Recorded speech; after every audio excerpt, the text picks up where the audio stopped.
When Donald Trump and Benjamin Netanyahu declared peace in our time on Monday, everyone knew it was a charade. What we didn't know then was how much the text of the agreement had changed from when it had been approved by the leaders and foreign ministers of 8 Arab and Muslim states in the United Nations, and when it was announced a few days later in Washington.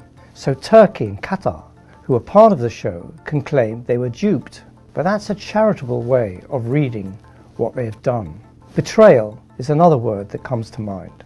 A betrayal performed as a genocide is in full motion and which Netanyahu has been given a green light to continue.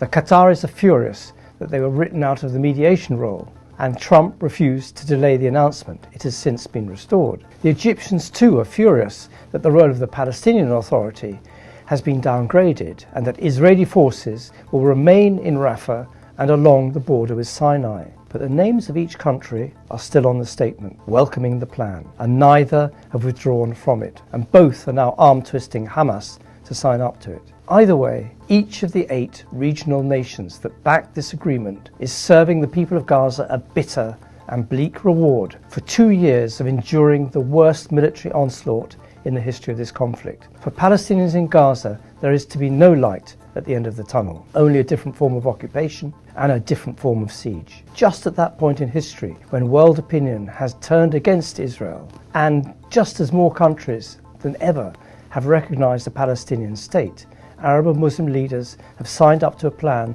that ensures a viable state can never emerge from the rubble of Israel's vengeance. Turkey can claim it stopped the mass ethnic cleansing of Gaza and brought UN agencies back into Gaza. The United Arab Emirates can claim it stopped Israel's annexation of the West Bank. But both have handed the keys to these issues to Netanyahu. There's no guarantee that they have stopped ethnic cleansing and genocide, because under this agreement, Israeli forces are not leaving the Strip. Netanyahu is the one who decides how quickly and how much of Gaza his forces will hand over to the proposed International Stabilization Force.